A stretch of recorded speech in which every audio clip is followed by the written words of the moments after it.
History. Ang Claret Game Fowl ay isang Amerikanong lahi na binuo noong unang bahagi ng 1900s. Ito ay mula sa kombinasyon ng iba't ibang lahi tulad ng Duryea, Whitehackle, Mansell Pile, Pickett at Kearney Duryea.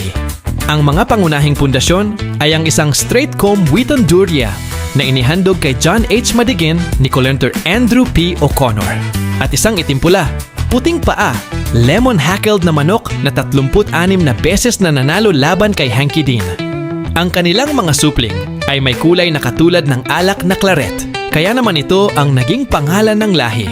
Sa mga sumunod na taon, idinagdag pa ang ibang lahi tulad ng Loman Whitehackle at iba pang Duryea manok para mapahusay ang mga katangian nito.